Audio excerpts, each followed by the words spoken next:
আসসালামু আলাইকুম রহমতুল্লাহ। সম্মানিত রোজাদার ভাই ও বোনেরা, সকলের প্রতি আন্তরিক সালাম ও মোবারকবাদ। আল্লাহ তাআলা অসংখ্য শুকরিয়া যে আল্লাহ রাব্বুল আলামিন আমাদেরকে পবিত্র মাহে রমজানের ১২তম দিনে উপস্থিত হওয়ার তৌফিক দান করেছেন। দরুদ ও সালাম বর্ষিত সেই মানবতার মুক্তি দেশেরই জনাবে মুহাম্মদ রাসূলুল্লাহ, সকলে বলছি সাল্লাল্লাহু আলাইহি ওয়াসাল্লাম। সম্মানিত হাজিরিন, আজকে ১২তম দিনের টিপস হলো মাসনুন দোয়াগুলো লিখে রাখুন, নিজে আমল করুন, অন্যকে আমল করার জন্য আহ্বান করুন। সারা মাস জুড়ে এই বারবার দোয়াগুলো বেশি বেশি পরিমাণে পাঠ করা। আজ প্রতি ওয়াক্ত ফরজ নামাজের পরে অতিরিক্ত কিছু জিকির আজগার তাসবিহ তাহলিল পাঠ করা এবং উল্লেখিত দোয়াটি বারবার তেলাওয়াত করা।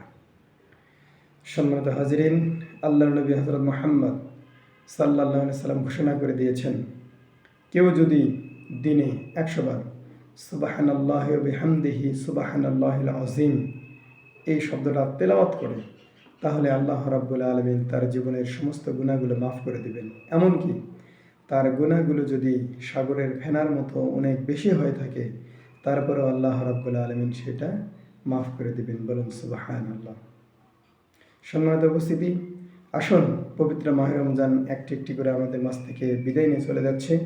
আমরা পবিত্র মাহে রমজানের পরিপূর্ণ হক আদায় করার চেষ্টা করি, নিজে আমল করি, অন্যকে আমল করার জন্য উৎসাহিত করি।